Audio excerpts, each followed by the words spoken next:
Este evento, foro, asamblea, como gusten ustedes llamarle, reunión de, en su mayoría, integrantes de colectivos de la Sexta Declaración de la Selva Lacandona, fue impulsado por nosotros, para las compañeras, que conformamos desde hace ya varios años, un colectivo que ha transitado por varios nombres y el que tiene ahorita se llama Colectivo de Profesores en la Sexta.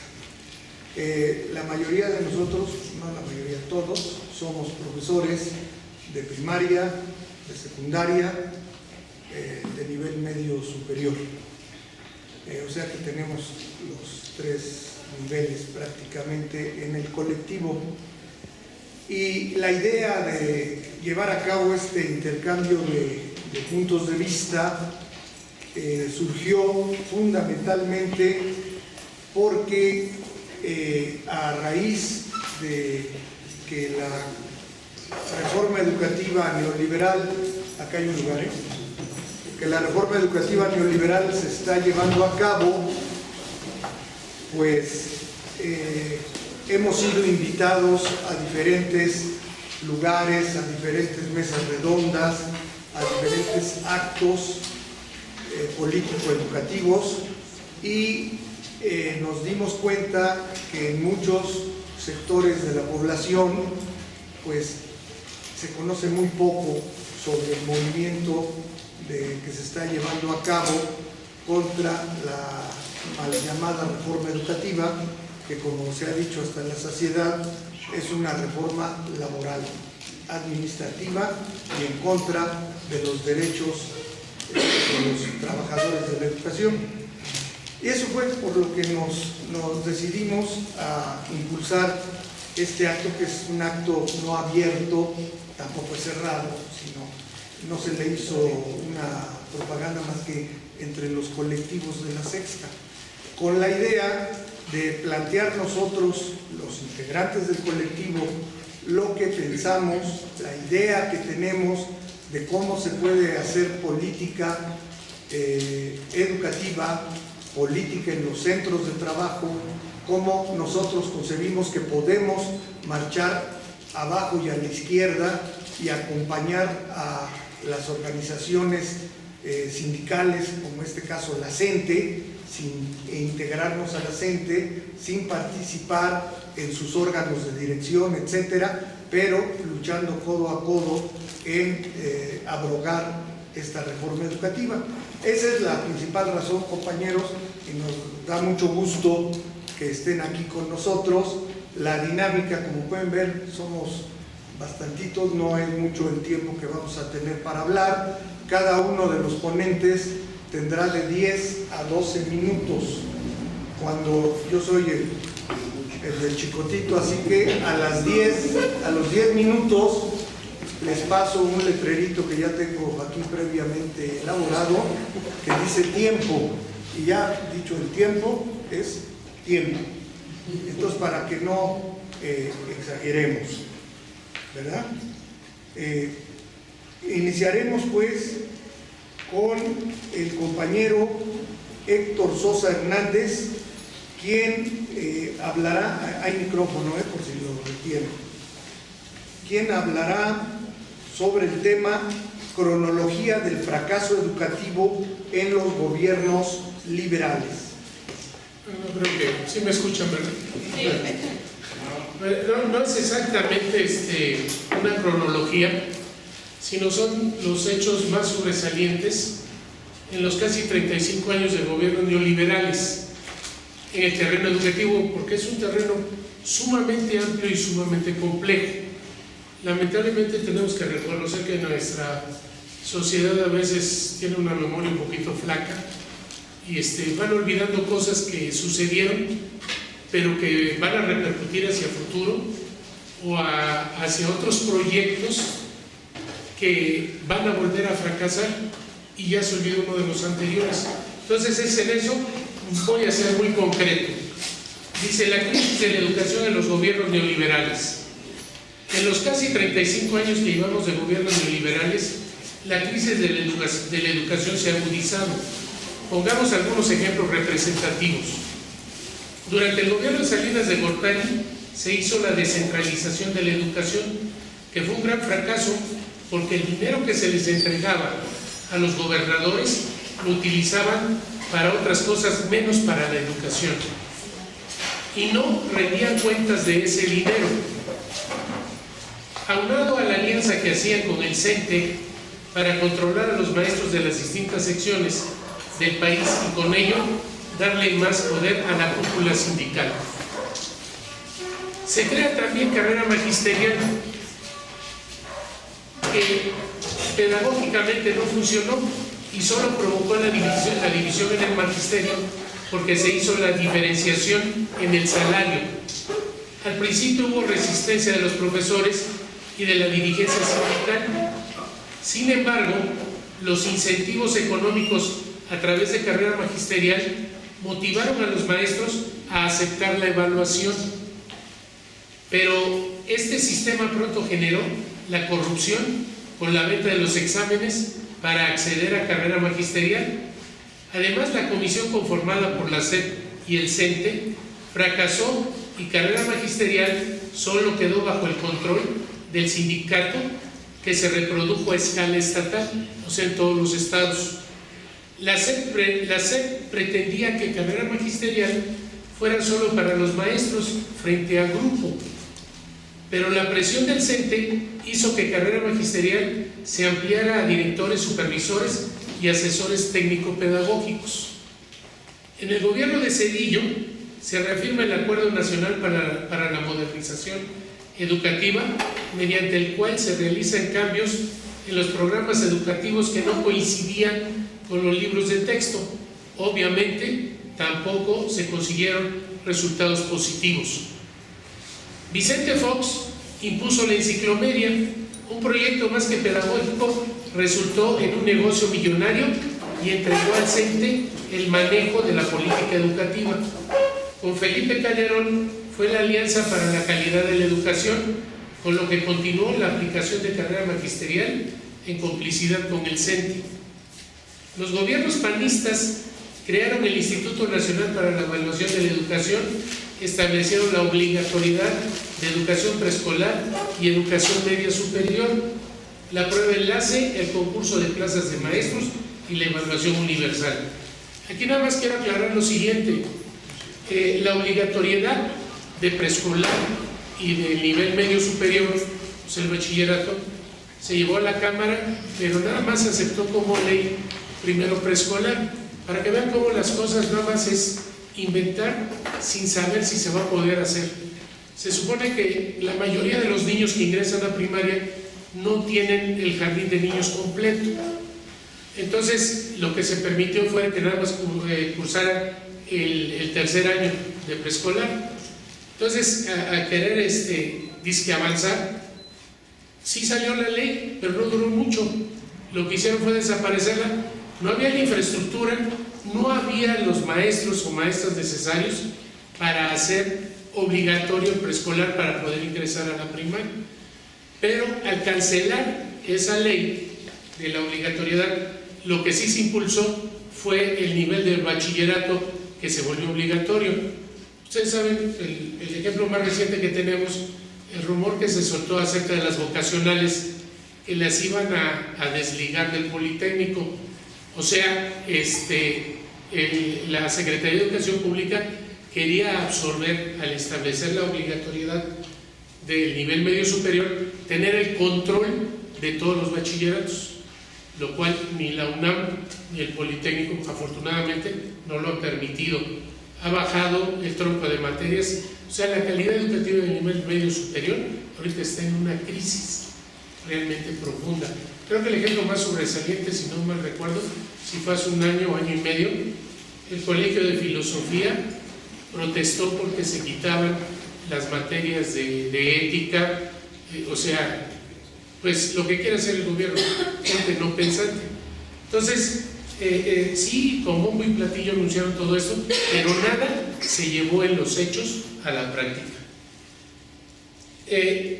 Llega Peña Nieto a la presidencia impulsado por la clase empresarial. Durante su gobierno establece acuerdos con organismos internacionales como la OCDE, el Fondo Monetario Internacional y el Banco Mundial para realizar sus reformas estructurales, y empieza con la mal llamada reforma educativa, a la cual ya hemos visto la gran oposición del magisterio encabezada por la CENTE, ya que esta reforma es más bien laboral y administrativa. A más de 3 años y medio de este gobierno, saca a la luz el nuevo modelo educativo, el que anunció hace poco, y dice que durante 2 meses realizará consultas y tomará en cuenta opiniones de la sociedad en general, con lo que solo busca avalar su modelo educativo. Otro proyecto que sin duda será un fracaso como todos los anteriores, porque está basado en una evaluación punitiva y en la uniformidad de contenidos. Los gobernantes creen que repartiendo libros, regalando computadoras o tabletas, aplicando pruebas estandarizadas y dando más horas de clase, se lograrán mejores resultados, lo cual es un error, porque el proceso de enseñanza-aprendizaje va más allá de todo esto. Por eso los maestros pedimos abrogar esta reforma y empezar a construir desde abajo un verdadero proyecto educativo con sentido pedagógico para un país pluricultural. Gracias. Como decía el Fisgón en el pequeño corto que nos pasaron,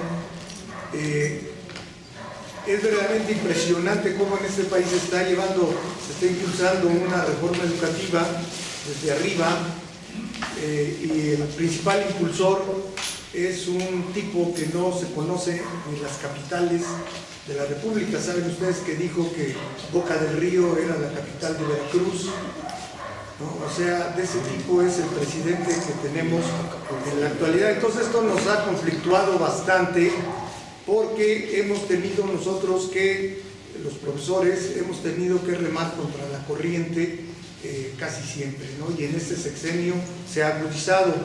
Nosotros como colectivo de profesores fuimos llamados para participar en Tlaxcala con los compañeros de una organización social, la CENUC. No me pregunten qué significa porque no sé qué es la CENUC. Es una organización social campesina de Apizaco, que es adherente de la Sexta Declaración de la Selva Lacandona, y estuvimos yendo a participar con los niños, los hijos, los integrantes de las comunidades, donde la CENUC, Central Campesina, algo así se llama, y sobre eso la compañera Elidet García pues nos va a hablar sobre la experiencia de Tlaxcala, otra educación. Bueno, pues muchas gracias por estar aquí, buenas tardes, saludo a todas y a todos. Y bueno, como dice el profe Ávila, pues a mí me toca hablar un poco sobre esta invitación que tuvo el colectivo en el año 2014 a participar con la CENUC, que es el Consejo Nacional Urbano y Campesino, en donde, bueno, la idea que se tuvo en ese momento, que se sigue teniendo, es que se gestara, se empezara a trabajar otra educación.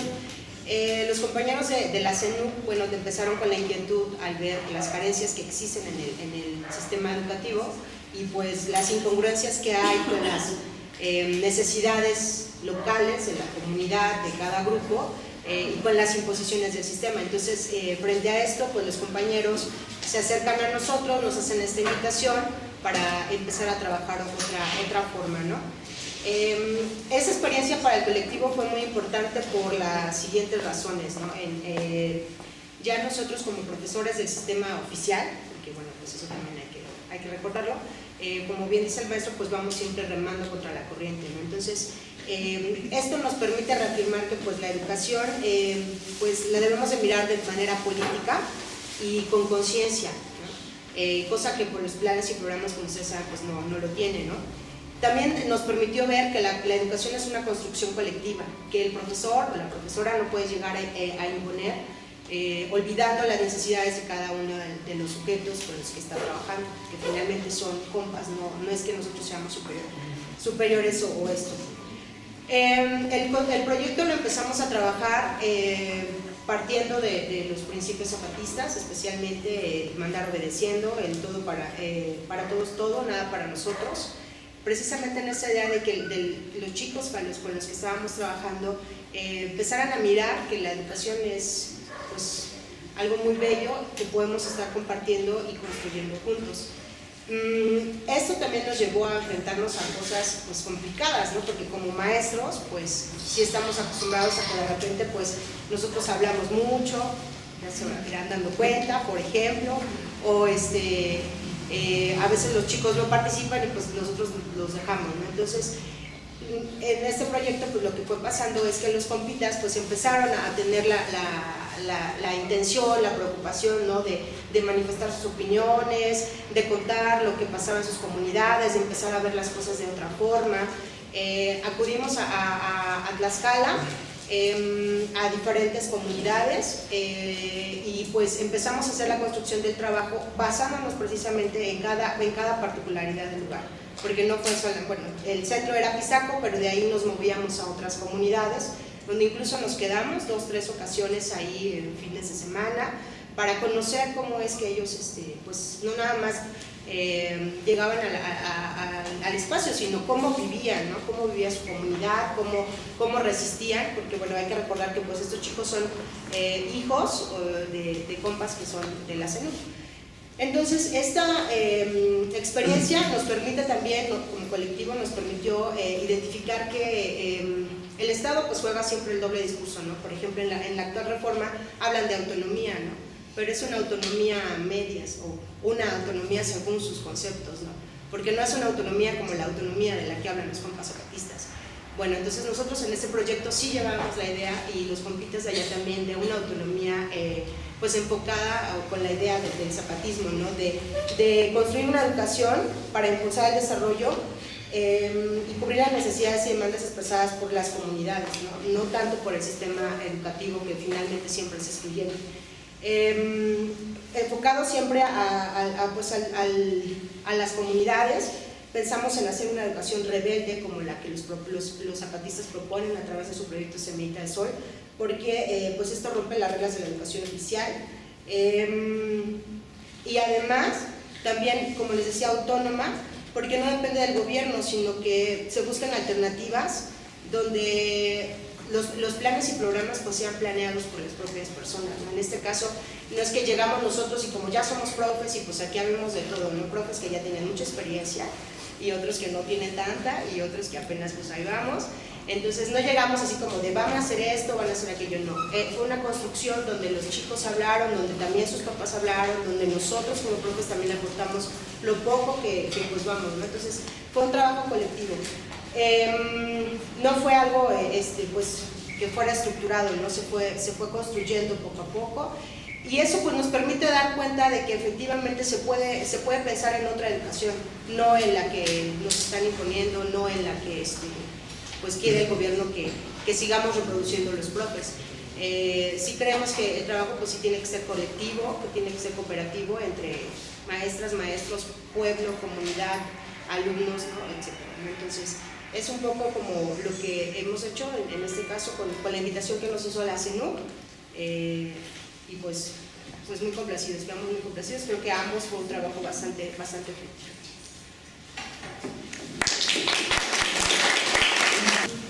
El actual conflicto laboral, educativo, que tiene pues desde abril de 2013, cuando se votó en la Cámara de Diputados y en la Cámara de Senadores la reforma al artículo 3 y al artículo 73 y que introdujo en el texto constitucional cambios verdaderamente radicales a la inversa. El principal opositor a esta reforma educativa ha sido una organización político-sindical que surgió en 1979 en Tuxtla Gutiérrez, Chiapas. Me refiero a la Coordinadora Nacional de Trabajadores de la Educación, que tiene 36 años y es la única organización social, y no estoy exagerando, que ha mantenido una congruencia con sus altibajos, con sus caídas, se ha levantado, etcétera, pero en 36 años la Coordinadora Nacional de Trabajadores de la Educación ha sostenido una lucha constante en contra de las arbitrariedades del Estado, y algo muy interesante, compañeros, en lucha por la hegemonía de la materia de trabajo. Esto ha sido una constante del enfrentamiento. Como ustedes saben, hay proyectos educativos en Guerrero, es el proyecto altamiranista, las escuelas altamiranistas, hay el proyecto educativo en Oaxaca, que es el famoso PETEO, donde ya son planteamientos educativos a un lado de los planes y programas, y hay el proyecto de educación alternativa en Michoacán. Y en otras partes de la República hay proyectos de educación. El que nosotros conocemos mejor es el proyecto educativo zapatista en las juntas de buen gobierno, etcétera. Como pueden ver, hay muchos proyectos diferentes al del neoliberalismo, y en la actualidad los que llevan la voz cantante en contra del proyecto del neoliberalismo es la CENTE, a la que le podemos hacer muchas críticas, podemos no estar de acuerdo a veces con sus tácticas, etcétera, pero es la organización que ha logrado sobrevivir al neoliberalismo desde antes, con el nacionalismo revolucionario de López Portillo y después todo el neoliberalismo. Sobre ese tema nos va a hablar un compañero del colectivo de maestros, el profesor Antonio Jiménez, con el tema el sindicalismo magisterial. Bueno, más que sindicalismo magisterial, bueno, es la historia de la CENTE, ¿no? Aunque también está inmiscuida toda esta parte. Y lo primero que hay que decir que, bueno, primero buenas tardes a todos, y que precisamente uno de los fundadores de la CENTE es el compañero Enrique Ávila, ¿no? Precisamente estuvo ahí en esa reunión en diciembre del 79, donde se creó la CENTE, ¿no? Pero rápidamente es esta parte, porque pues no vamos a poder decir mucho en esos 10-12 minutos que tenemos, ¿no? Entonces ahí nace a partir de esta reunión que se da en Tuxtla Gutiérrez, un foro donde finalmente nace la CENTE, Coordinadora Nacional de Trabajadores de la Educación, y organizaciones democráticas del CENTE, ¿no? Siguiente. Todo aquí pues está toda la cuestión esta que desde el 89 se dio todo un movimiento a nivel nacional, fundamentalmente iniciando, digamos, por la demanda salarial, pero finalmente pues todas nuestras luchas terminan por la democratización, ¿no?, del sindicato, y entonces finalmente termina todo este movimiento precisamente con el recambio del anterior secretario general, ¿no? Y finalmente se impone a Elba Ester, que ustedes ya seguramente la conocen, y este movimiento del 89 se le conoce como la primavera magisterial. Bueno, aquí ya está, ¿no? Que este querido personaje por muchos, pues finalmente ya no le sirve al Estado, y obviamente pues viene el recambio, y es cuando ponen a Elba Ester, y termina ahora en febrero del 2013. Hay que decir que en aquel entonces, cuando ella la imponen, ella era delegada en la Gustavo Amadero, o sea, ni siquiera era maestra, ¿no? Entonces la jalan de allá y la imponen acá en el CENTE, ¿no? ¿Pero qué es la CENTE? Una organización nacional de los trabajadores de la educación, autónoma, independiente y democrática, claramente diferenciada del chavismo sindical. ¿Sí? Lo voy a detener en lo, creo, fundamental, ¿no? Ahí. Y es aquí creo que hay que detenernos un poquito. Dice, la CENTE no es un sindicato, ¿sí? Es una corriente de los trabajadores democráticos, etcétera, etcétera, dentro del propio sindicato, ¿sí? Eso es lo que somos, ¿no? Porque aquí luego se entiende como que la CENTE es un sindicato, el CENTE otro, y hay compañeros que luego hasta preguntan, ¿cómo le hago para afiliarme a la CENTE, no? Entonces no es ningún sindicato. Desde sus principios de aquel entonces, la CENTE decidió, había esa discusión, si formaba un sindicato independiente, ¿sí? O pues, a otro sindicato o luchar interna al interior del CENTE por democratizarlo, y eso fue lo que se decidió finalmente desde aquella discusión tan amplia que hubo, ¿no? Desde el 79, desde la fundación. Su táctica de la CENTE en este caso es la movilización, negociación, movilización. Por eso pues estamos y las pláticas y demás, y nosotros seguimos, en fin, y obviamente dentro de esto pues hay mucha broncas internas, obviamente, donde de repente cuando se dice que alguna sección o alguna corriente, porque hay muchas corrientes dentro de la CENTE, hay que decirlo, de todo tipo, pues es acusada cuando no prioriza la parte, digamos, de la movilización, entonces es acusada de traidora, de charra, en fin, ¿no? O sea, las broncas están también fuertes dentro de la CENTE.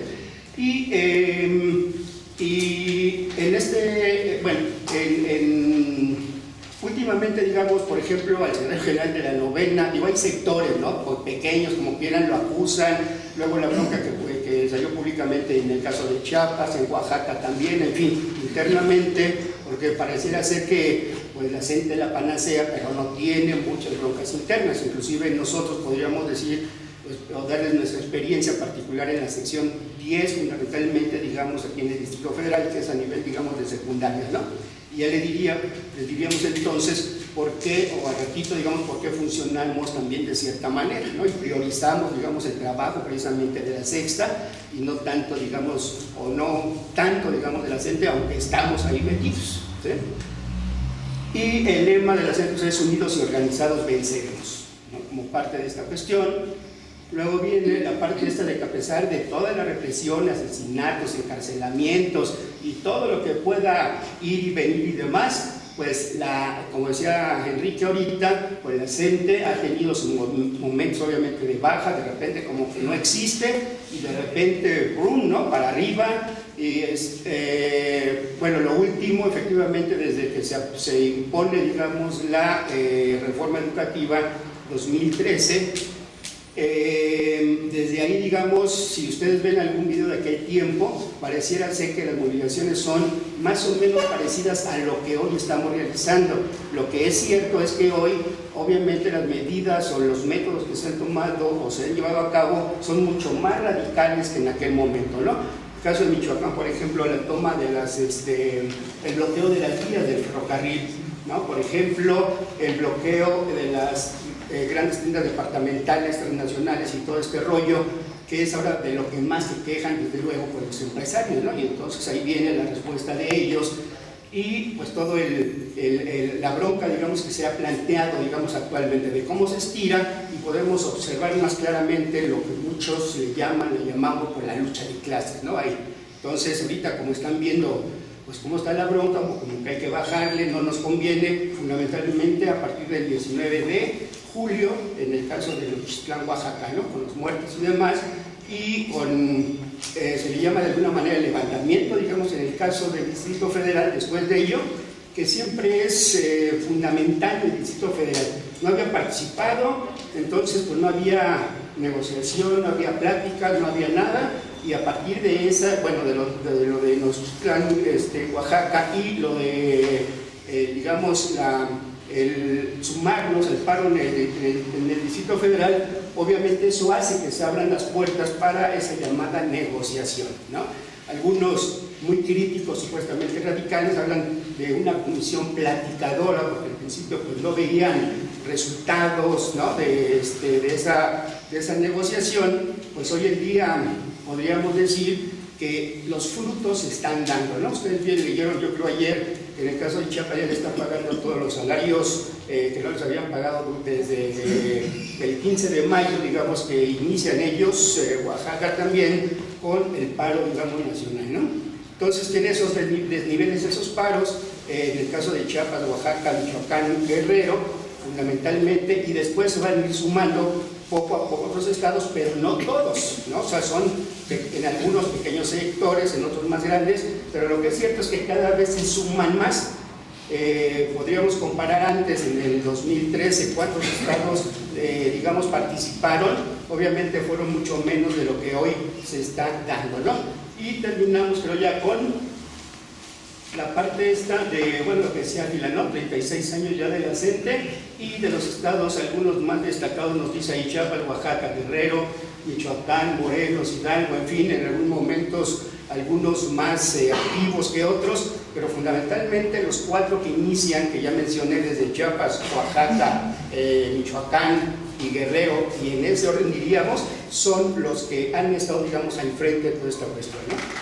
Y bueno, y aquí estamos, ¿no? Casi al final de toda esta cuestión de, pues, como parte de la política hoy, digamos,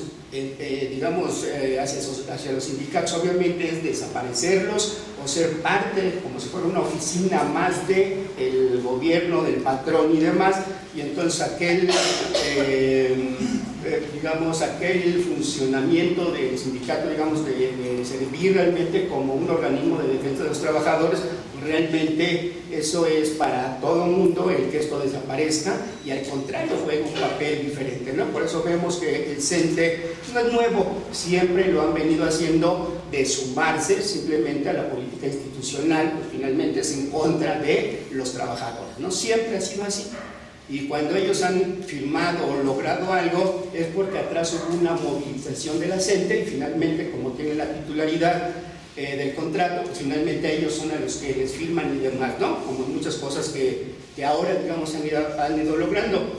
Pero ya con los acuerdos, diríamos, de Bucareli, ¿no? Entonces, hay muchas, digamos, avances. Pero lo que es cierto es que lo fundamental que es, y no lo quieren reconocer así, como la aprobación de la reforma educativa, pues no lo quieren reconocer. Aunque ya, por ejemplo, la cuestión del examen, seguramente lo referirán las compañeras, ya nos hablaron de que el próximo examen no va a ser obligatorio, ¿sí? Cuando así se mencionaba, y otras cosas, pero ya hay muchos avances. Entonces estamos en una ruta, termino con esto, no sé si hay otra todavía, pero lo último y el llamado es que allá, yo lo diría porque ya no me gusta hablar mucho, aquí termino, es que donde tengamos, o aunque no tengamos en nuestra colonia y demás conocidos, donde esté una escuela, acerquémonos con los maestros y demás, porque lo que viene es como lo decisivo. Ahora que regresemos a partir del próximo lunes, algunas escuelas seguramente no van a abrir, pocas, el apoyo, digamos, fundamental de los padres al cerrar, pues es definitivo, porque pues hay muchos maestros que obviamente no quieren exponer nada. Yo diría la mayoría, y las escuelas que han cerrado por los padres, no por los maestros, ¿sí? Entonces, así podemos poner ejemplo de escuelas de nosotros.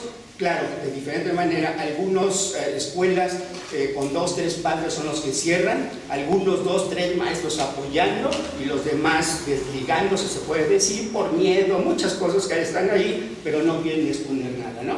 Pero el llamado es ese, que nosotros, aunque no tengamos hijos, ¿por qué? Porque simplemente el asunto fundamental es la defensa de la educación pública y gratuita, ¿no?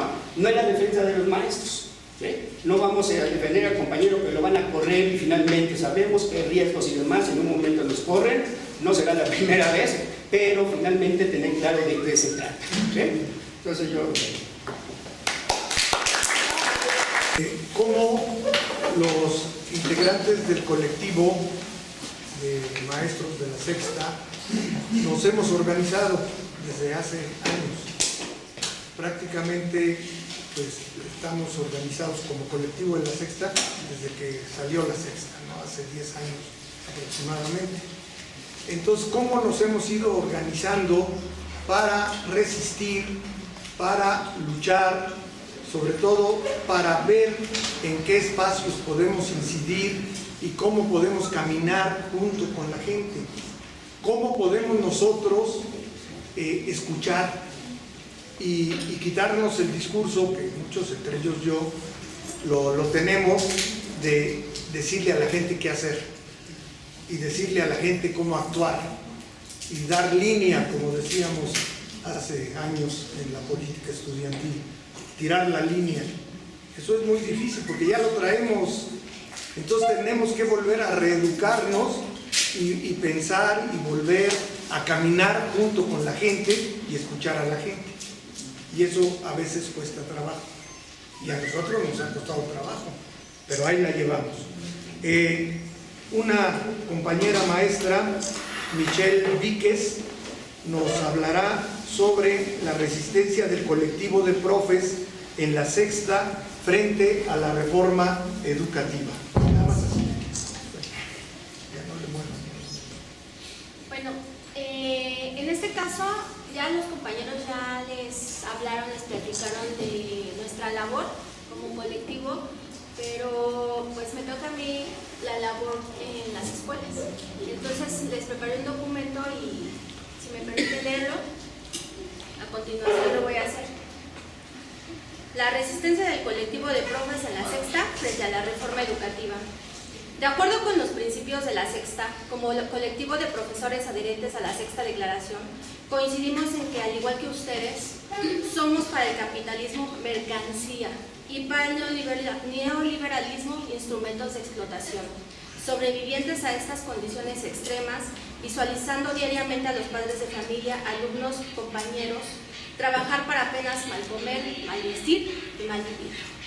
Viendo en las escuelas, nuestros centros de trabajo, la forma en que sobrevivimos ante la embestida de reformas y leyes injustas, en que resistimos al tipo de vida y trato de aquellas élites del poder, los partidos políticos y mexicanos primero, por mencionar alguno, y de aquellas oligarquías dominantes como la OCDE. En esta Cuarta Guerra Mundial, como lo narran los zapatistas, en la que estamos inmersos y somos sujetos vulnerables de intereses ajenos, es entonces que el colectivo, desde abajo, a la izquierda y junto con otros grupos de resistencia, con una organización horizontal, luchando contra esta hidra capitalista, contribuyendo con la siembra de semillas en las escuelas en las que laboramos, con las familias a las que pertenecemos dentro de nuestras comunidades, apoyando con los recursos que como colectivo reunimos de nuestros sueldos para llevar un poco de alimento, recursos, palabras, apoyo a los más vulnerables. Según Alberto Nau, estas reformas han generado ambigüedades y vacíos normativos y educativos que tratamos de resarcir y resistir al participar en los semilleros, informándonos, trabajando, participando para luchar ideológicamente, políticamente y culturalmente, trabajando a la par con los padres y los alumnos, sembrando memoria histórica y conciencia de clase. Aprovechamos estos espacios de trabajo para formar alianzas nacionales y, por qué no, internacionales, de hermandad y solidaridad. A partir del 2012 elaboramos y distribuimos el periódico de tiempo completo, con más de 165 artículos escritos por nuestros puños.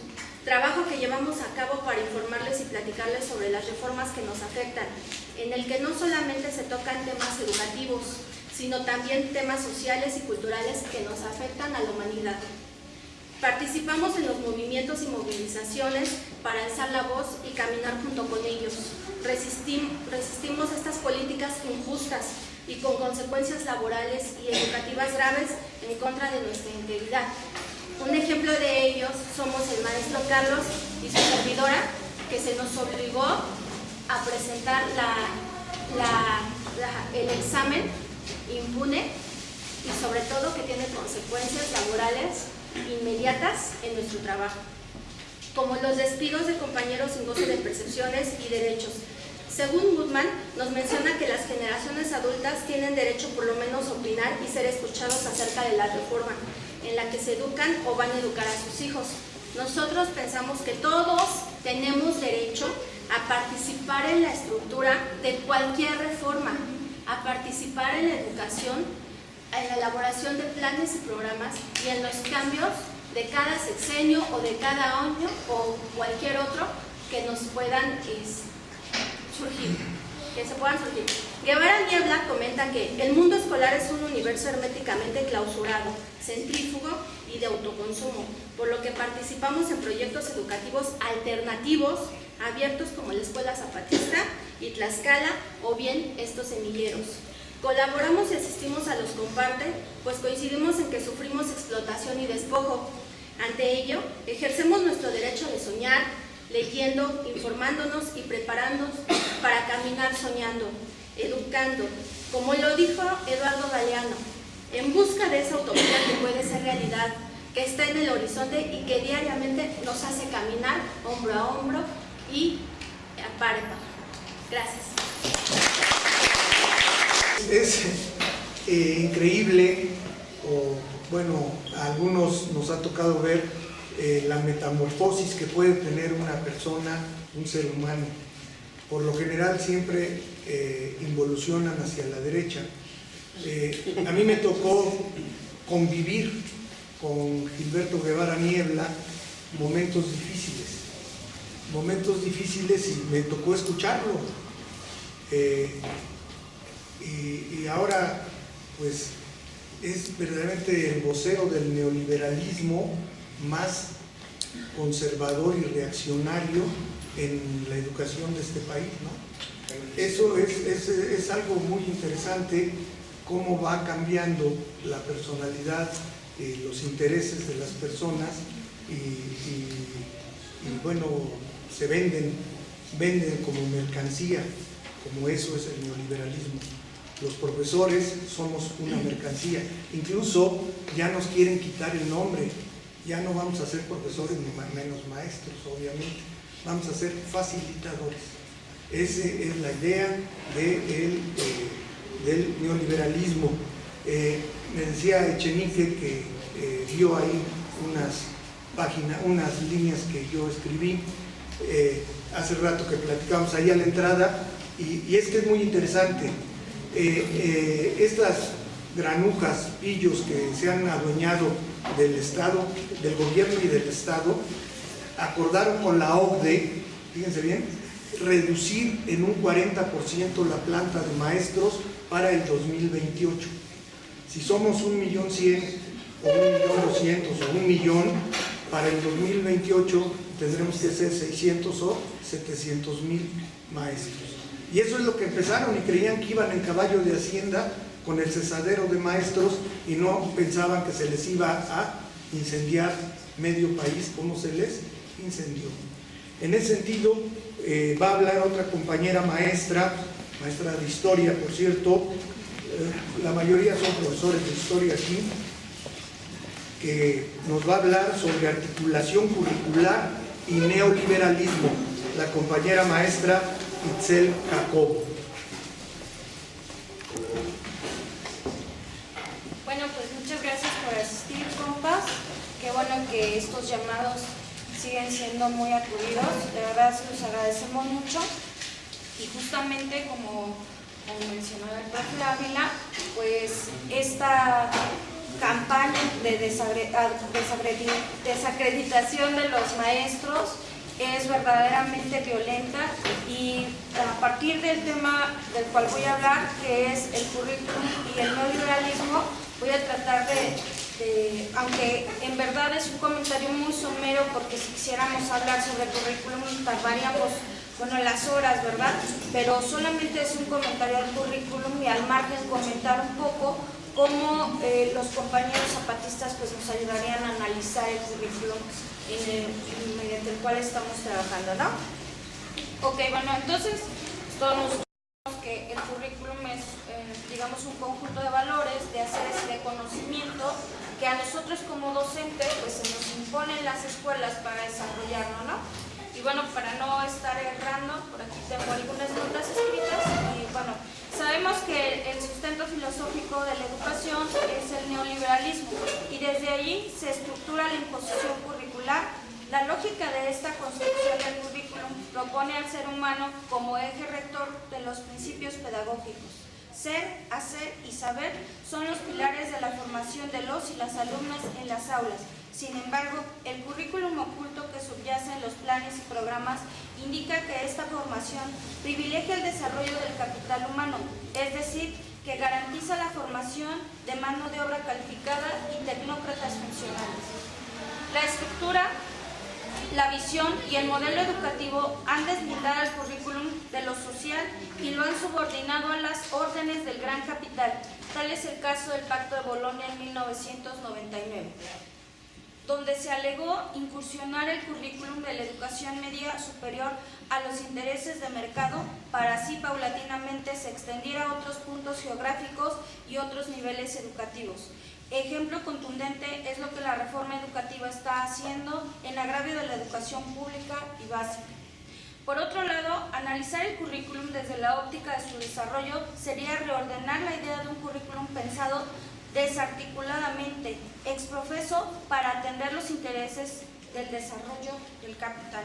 Entonces, compas, si nosotros nos sentáramos a hacer una discusión sobre el currículum, desde los que ya han escrito y promovido este currículum, no tendría ninguna razón de ser, sería infructuosa, ¿no? Entonces, pues, me puse a pensar lo que los compas zapatistas nos han enseñado, y a partir de ello me puse a analizar qué ha costado el desarrollo del currículum, ¿no? El desarrollo del currículum neoliberal que nosotros día a día pues estamos implementando dentro de nuestras aulas. Y lo primero que ocurre en tanto al desarrollo de este currículum es lo que nos dicen los compas, ¿no? Las 4 ruedas que hacen girar el capitalismo. Entonces, el desprecio es la primera. ¿Cómo encontramos el desprecio en el desarrollo curricular? Primero, a nosotros nos hablan de inclusividad, ¿no? En que nosotros como maestros debemos de generar ambientes en donde se incluyan a las personas. Sin embargo, quienes pueden ser incluidos en el caso de, por ejemplo, ustedes observan que se promueve la educación bilingüe, que se generan textos en otras lenguas.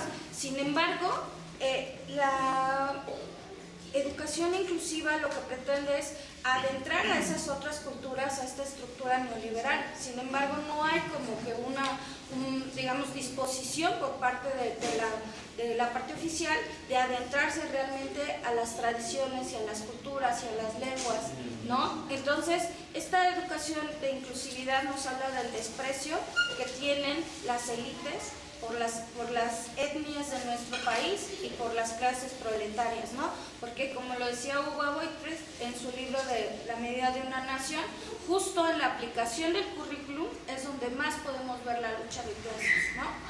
Otra, desde la exclusión podemos hablar de que para que este desarrollo del currículo sea óptimo para quienes lo quieren implementar, bueno, pues ahí tenemos que ahora los jóvenes les hacen sus exámenes de admisión a ver quién entra, quién no entra a una universidad, ¿no? Porque desde ahí el sistema está viendo qué individuos son óptimos para el desarrollo de sus currículums y obviamente para atender sus necesidades que obedecen al capital, ¿no? Y otra cosa, pues, que es muy gravosa dentro de las aulas es el estándar curricular, ¿no?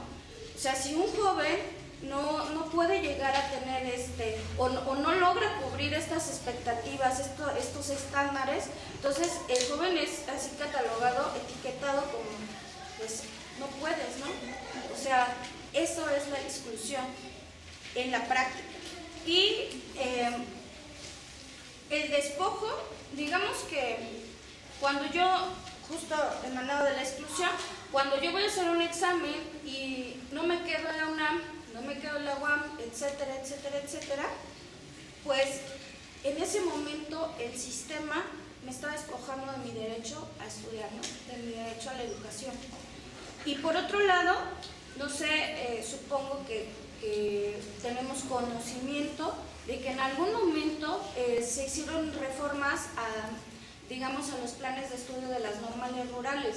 Por ejemplo, en una normal rural de Michoacán se quería imponer la enseñanza del inglés y computación cuando ni siquiera había computadoras y cuando la mayoría de las personas que acudían a esa normal pues eran purépechas, ¿no? Y entonces no podían hablar inglés nada más así porque sí. Y bueno, de alguna manera el currículum que quieren imponer genera el despojo de la identidad, ¿no? O sea, a nosotros nos es funcional que aprendas computación, nos es funcional que aprendas inglés, pero a nosotros no nos importa que tú seas purépecha, no nos importa si una de tus materias es agricultura, porque tengo entendido que en algunas normales se da esta materia como del cultivo. Entonces, ¿qué pasa ahí, no? Hay un doble discurso, como decía la compañera. Primero te dicen, maestro, practique la educación inclusiva, pero si yo quiero, no, pues ese alumno no entra a la UAM. Si yo quiero, este currículum se cambia, porque para mí no es funcional que los purépechas sigan hablando su lengua. Tienen que aprender inglés para incorporarse, ¿no? Y entonces, por ejemplo, la explotación, ¿cómo podemos verla dentro del currículum, no? Bueno, como decía el profe hace un momento, ¿no? A nosotros nos quieren quitar nuestro título de maestros y nos quieren volver facilitadores del conocimiento, ¿no? Y justamente cuando el profe no tiene conciencia de clase, no tiene conciencia política, va a un aula y genera el currículum tal cual se lo da pues su patrón, ¿no? Órale, está tu programa, échalo a andar con tus chavos, y digamos que de esta forma el maestro asume pasivamente pues que él va a reproducir lo que le entregan y punto, ¿no? Sin embargo, el llamado, como decía el compañero, es a volvernos un poco más conscientes de lo que hacemos y del impacto social que tenemos como maestros, ¿no? Porque finalmente, que un maestro sea así, que un maestro sea idóneo en las pruebas que nos hacen, que un maestro diga, sí, yo soy el maestro más maravilloso, tengo mis listas llenas, hago una evaluación sumatoria a mis alumnos, entre más me den, más les pongo 10 y entonces obedezco a la educación bancaria.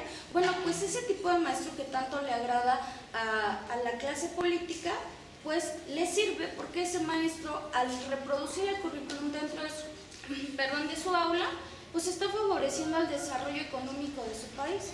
Es decir, si un maestro asume el currículum y, digamos, pasivamente y lo reproduce, pues está haciendo un favor a la clase política y a quienes tengan el interés de que se desarrolle el currículum dentro del aula, ¿no?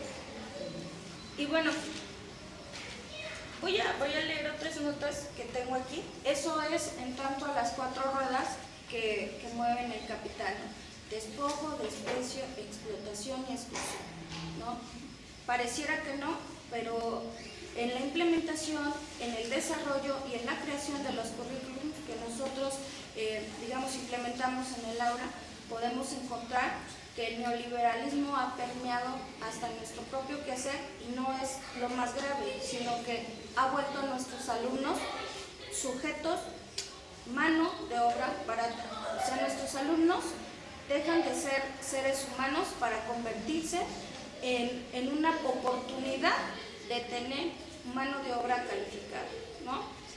Y entonces, bueno, seguiré leyendo. Las relaciones específicas de poder que existen en cada sociedad tienen una prolongación en el sistema educativo.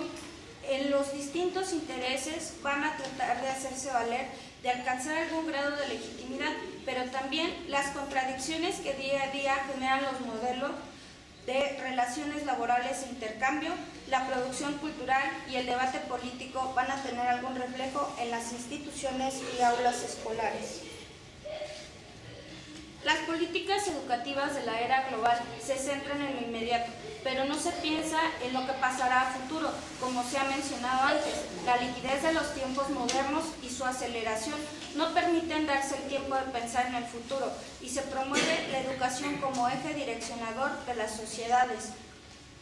De ahí que la incorporación de las competencias a los currículos se muestra como una alternativa prudente para los requerimientos del mundo globalizado, y sin embargo la educación en términos prácticos no ha sido quien direcciona el desarrollo social, sino es la dinámica económica quien determina cómo debe ser encaminada la educación.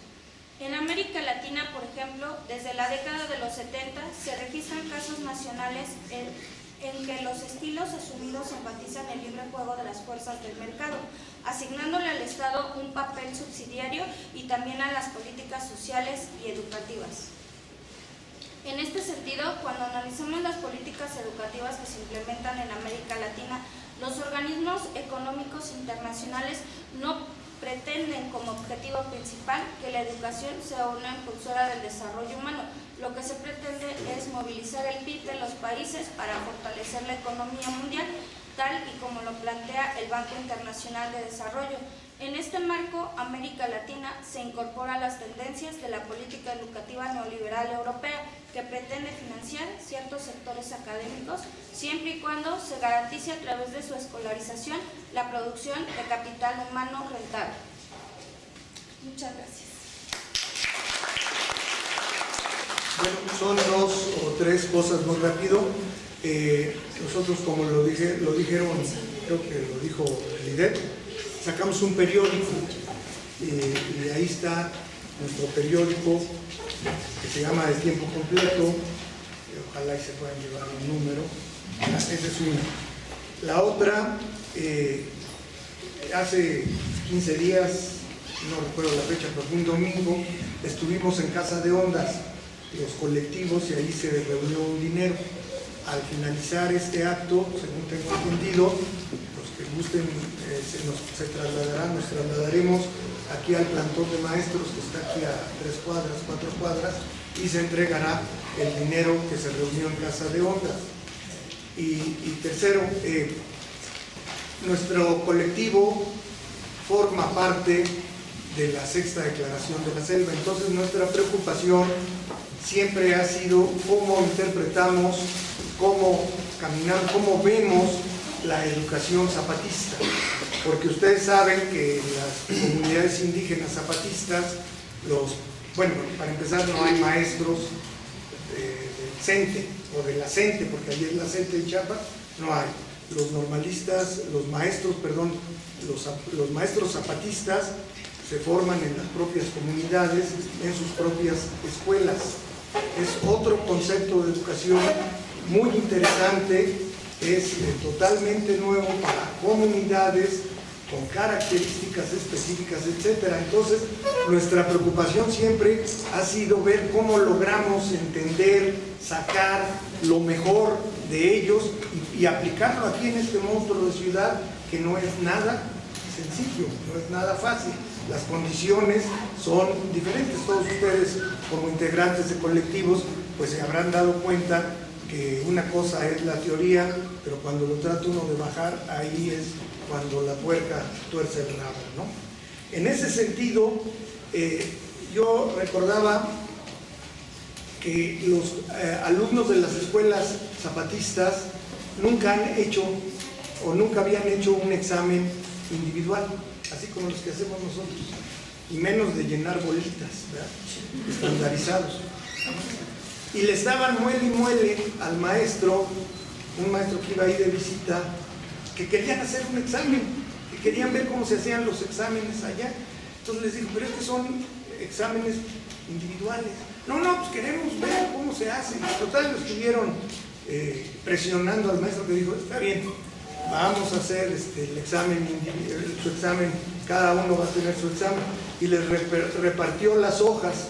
Y ya que había acabado de repartir las hojas, se reunió todo el grupo a contestar el examen en colectivo, ¿no? Esto, no sé si estoy claro, pues es otra mentalidad totalmente diferente, y eso es lo que a nosotros nos cuesta mucho trabajo combatir en esta ciudad. Va a tomar la palabra el compañero Jesús Cuellar Tenoch, sobre el Ejército Zapatista de Liberación Nacional y el debate educativo. Buenas tardes, compañeros y compañeras. Bueno, yo quisiera empezar haciendo la mención de que durante la segunda mitad del siglo XX, como muchos de ustedes recordarán, se da un episodio de la historia universal que se conoce como Guerra Fría. Durante este episodio se enfrentan entre sí dos modelos económicos que luchaban por mantener la hegemonía del mundo, el modelo económico capitalista y el socialista. En 1989 cae el muro de Berlín y en 1991 se disuelve finalmente la Unión de Repúblicas Soviéticas Socialistas, con lo cual pareciera que triunfa el capitalismo, ¿no? Y digo pareciera porque el capitalismo así lo interpretó. Nosotros vemos que a partir de esa fecha y ya años atrás había considerado que ellos iban a ser los mandones, ¿no? Y entonces ellos iban a tener la facultad de decidir para dónde y hacia dónde tenía que caminar el mundo. no contaban con que iban a surgir organizaciones sociales, movimientos indígenas, feministas, de minorías africanas, latinas en Estados Unidos, etcétera, que iban a hacer frente a los mandatos del capitalismo, compañeros. A partir de 1991 y años antes, con la entrada en vigor del neoliberalismo en el mundo, el capitalismo se dedica a la conquista del mundo. Ustedes saben que un concepto del neoliberalismo es que es esta lógica de apropiarse del mundo y apropiarse también de la fuerza de trabajo y el control de la humanidad, ¿no? O sea, es una guerra, la definen los zapatistas como una cuarta guerra mundial, ¿no? Considerando que existió la Primera Guerra Mundial, Segunda Guerra Mundial, Tercera Guerra Mundial, Guerra Fría y Cuarta Guerra Mundial, esta guerra que emprende el neoliberalismo en contra de la humanidad y en contra de la naturaleza. Los compañeros del Ejército Zapatista han desarrollado mucha teoría en sus textos, ¿no? Pero sobre todo mucha práctica, y yo creo que es esa práctica la que les permite teorizar de una manera muy clara todo lo que ellos están haciendo. Uno de los textos muy importantes, digo, creo que todos son importantes, siempre tienen algo que decir, es este texto que se conoce como las 7 piezas del rompecabezas.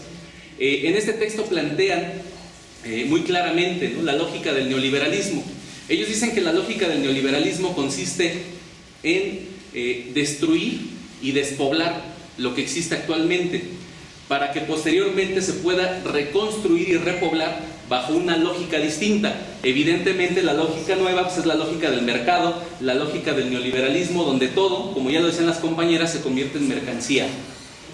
Para poder lograr este objetivo de reconstruir y repoblar bajo esta lógica del mercado, ellos se valen de 4 elementos que ya también mencionaron las compañeras: el despojo, el desprecio, la represión y la explotación.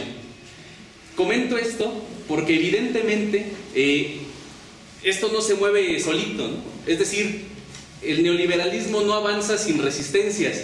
Siempre han existido resistencias de parte de los pueblos indígenas y de los grupos sociales que se sienten agredidos por esta lógica del neoliberalismo.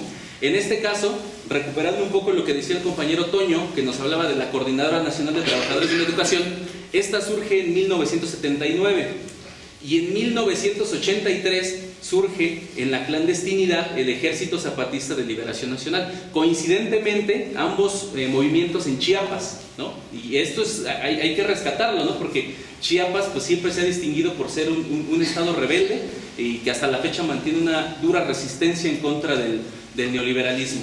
Entonces, surgen estos dos movimientos, antecedido por la Coordinadora Nacional, aunque bueno, la etapa de formación del Ejército Zapatista también data de los 60s, y esto pues hace que el neoliberalismo se encuentre con una dura resistencia. Y digo una dura resistencia porque no es una resistencia que surge en la coyuntura y que se desvanece en la misma coyuntura, sino que se ha mantenido a lo largo de los años. O sea, pensemos en la Coordinadora Nacional, 1979, decía el compañero, 36 años de existencia, una dura resistencia que nos deja ver que es posible que se logre un triunfo a partir de la movilización de la coordinadora. Y digo se deja ver porque ellos planteaban, nosotros como colectivo de la Sexta, de profesores, desde que empieza esta idea de la reforma educativa, 2008, luego 2011 que se da la reforma a la educación media superior, la RIES, luego la RES, ¿no? Era la RES, y terminó en RIEP, ¿no? Nosotros ya estábamos discutiendo esta parte de la reforma y estábamos dedicándonos a analizarla y nos estábamos movilizando junto con la sección 10 de la Coordinadora Nacional y nosotros de broma se gritaba los 10 de la 10, ¿no? Ya volvimos a salir los 10 de la 10, ¿no? Porque efectivamente era una marchita en la que íbamos 20 personas, los 10 del colectivo más los 10 de la 10, pues éramos 20 de aquí del Distrito Federal, o ahora Ciudad de México. Sin embargo, las últimas movilizaciones han dejado ver que esto se está haciendo más grande y que ya no es un movimiento simplemente magisterial, sino un movimiento popular que está abarcando a cada vez más sectores de la población. Y esto es debido a que el neoliberalismo, a partir de la práctica de estos 4 elementos, explotación, desprecio, despojo, represión, pues ha provocado y ha hecho que la población se dé cuenta de que tiene que defender sus derechos, porque no vamos a esperar, ¿no? Y esto nosotros como colectivo de la Sexta lo hemos discutido, a que se dé la alternancia democrática, ¿no? O el cambio de partido político en el poder para que vengan y cambien y echen abajo la reforma educativa. Nosotros estamos claros de que esto lo tenemos que hacer nosotros y que tenemos que movilizarnos tanto en las calles como en estos foros, como en las escuelas, para poder, primero, evidenciar lo negativo de esta reforma educativa, segundo, organizarnos y tercero, pues lograr mantenernos y echar abajo esta reforma educativa. Nosotros vemos que el despojo se da en una dimensión enorme, ¿no? con esta reforma educativa. Piensen en el despojo no solo como el despojo de tierras, porque nosotros como adherentes a la Sexta estamos acostumbrados al despojo de tierras porque el neoliberalismo es a lo que más se dedica. Hay que considerar que lo que más le deja al mercado es el extractivismo, el extraer recursos naturales, bienes naturales, le diría a un compañero, de la tierra. Y por lo tanto el despojo de tierras pues, es una constante. Sin embargo, nosotros vemos que el despojo se da a nivel del conocimiento, a nivel del salario y al nivel de los derechos laborales. Es decir, estamos pensando que los alumnos sufren un despojo brutal con esta reforma educativa, porque los contenidos de estudio se reducen, se reeducan bajo una nueva lógica, la lógica del mercado de la que ya hablábamos. Baste decir que el Ejército Zapatista en este año lanza la propuesta del Comparte por la Humanidad y dicen: las artes, las ciencias y los pueblos originarios son los únicos que van a sacarnos avante de esta tormenta que se viene, ¿no? del neoliberalismo. Bueno, vámonos a las escuelas. ¿Qué pasa con las artes, con las ciencias, ¿no? Pues no pasa nada, ¿no? Años con la flauta como música y como la representación del arte, ¿no? El dibujo ni se piense, ¿no? Y no piensen ni siquiera en hacer algo más transgresor, algo más subversivo, como pintar una barda, porque es imposible, ¿no? O sea, el arte de plano en las escuelas está súper limitado y los alumnos salen con una perspectiva del arte, si no nula, limitadísima, ¿no? Vamos a ver a los padres de familia, pues pasa exactamente lo mismo, un despojo total del salario. Si bien pagan impuestos, luz, agua, etcétera, pues les queda algo, ¿no? Dice el neoliberalismo, pues vamos sobre ese algo, ¿no? ¿Cómo? Pues a través de hacer cobros en las escuelas, cobros del mantenimiento menor, le llaman ellos, ¿no? Aunque pues sabemos que la intención de esto pues es la privatización de la educación. Y finalmente pues pensamos que el despojo en los derechos laborales y en el salario de los maestros pues se ve también muy claramente. La reforma educativa, compañeros, que quede claro, nosotros nos hemos dedicado a estudiar esta Ley General de Educación, la Ley General del Servicio Profesional Docente.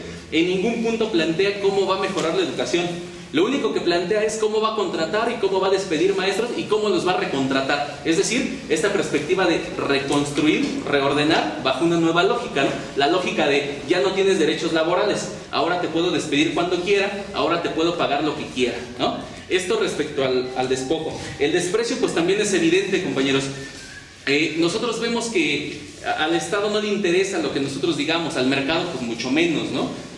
¿Somos tomados en cuenta? No, nunca. ¿Se nos tomó en cuenta para la reforma? No. Evidentemente pues no lo van a hacer, porque si nos tomaran en cuenta nosotros diríamos, bueno, es que hace falta esto, ¿no? Y entonces el Estado va a decir, no, eso pues como que no va por ahí, no debe de ir por aquí. Entonces no somos tomados en cuenta, los padres mucho menos y los alumnos mucho menos, ¿no? O sea, nos siguen tomando como objetos posibles de ser construidos bajo la lógica que ellos quieren, no bajo la perspectiva de un desarrollo integral de los alumnos. La explotación, bueno, ¿qué les puedo decir? Yo entré a la normal en 2004, ingresé al sistema educativo, o sea, empecé a dar clases en el 2009. Yo cuando entro a dar clases llego con una perspectiva de transformar, ¿no? De agarrar a los alumnos y pues vamos a cambiar esta realidad que está bien jodida, ¿no? Bueno, pues ahora con esta reforma resultaría imposible, compañeros, imposible, porque el tiempo de trabajo pues sería todo el día, o sea, no tendrías vida. Estar en clases, hacer planeaciones, hacer exámenes, valorar alumno por alumno, hacer fichas así de trabajo que le llaman rúbricas y valora alumno por alumno, ¿no? Es decir, se va todo el paquete sobre el maestro, ¿no? Si reprobó él, ¿por qué reprobó? A ver, tú eres responsable, ¿no? Y tú les dices, a ver, espérame, pues está el papá, está la mamá, pues está el contexto, están sus compas que pues, ¿no? Que posiblemente influyen. Bueno, eso no importa. Tú eres el directamente responsable de esto y si no te haces responsable, pues bueno, adiós, ¿no? Entonces desde ahí vemos que sí hay una clara orientación hacia la explotación. Y finalmente, pues la represión. Creo que todos hemos sido testigos de lo que está ocurriendo en México y en el mundo, porque también hay que decirlo, las reformas neoliberales están golpeando a todos los sectores sociales del mundo, no solamente a los maestros de México, sino a todos los sectores sociales, y la represión ha sido evidente en muchos casos, ¿no? Hay que recordar que desde que llega el PRI y el PAN, pues también lo hacía, y del PRD no hablamos porque no ha llegado, pero estando como jefes de gobierno aquí en la Ciudad de México, pues lo han hecho. O sea, la represión ha sido la constante de las movilizaciones. Vienen los golpeteos al Politécnico, la UACM fue un sexenio anterior, los golpes a la UAM con las becas, desaparecen las becas, ¿no? Los golpes a la UNAM con la intención de tomar el Auditorio Che Guevara, no por el Auditorio Che Guevara, sino como una representación de aplastar lo otro, ¿no? O sea, no es el Che Guevara, o sea, es el tú no cabes aquí, porque esto debe ser así, no como tú quieres que sea. En este caso es como un mensaje a los estudiantes que están ocupando el Auditorio Che Guevara. Y finalmente, pues los golpes a la educación básica, ¿no? La expresión máxima de la represión, después de Ayotzinapa, pues se llama Nochistlán, que creo que pues todos conocemos la forma, ¿no?, en la que llega la gendarmería, la policía estatal, el cuerpo de granaderos a reprimir directamente con armas largas, armas cortas y con todo tipo de armas, a disparar directamente a la población de Nochistlán, ¿no? ¿Y qué dice el gobierno? Bueno, pero es que no fueron maestros, ¿no? Fueron campesinos. Entonces, bueno, pues evidentemente, ¿no?, tienen un gran respaldo popular, ¿no? Y a eso le deberías temer, ¿no? Que no son solo maestros, sino que también hay estudiantes, hay campesinos, hay comerciantes, etcétera, ¿no? Entonces, yo creo que estos elementos, a pesar de nuestras inconformidades que podemos tener con la coordinadora, como ya decían los compañeros, hace rato explicaba el compañero Toño la táctica de la CENTE, ¿no? Movilización, negociación, movilización. Nosotros como colectivo de la Sexta no estamos de acuerdo con la negociación, evidentemente, ¿no? Sin embargo, al ver todo este panorama del neoliberalismo golpeando a un sector social como es el magisterio mexicano, pues creo que no podemos aislarnos, no podemos hacernos un lado. Si bien evitar entrarle a este juego de poderes, sí podemos movilizarnos con la CENTE, ¿no? Entonces, esa sería mi participación. Gracias.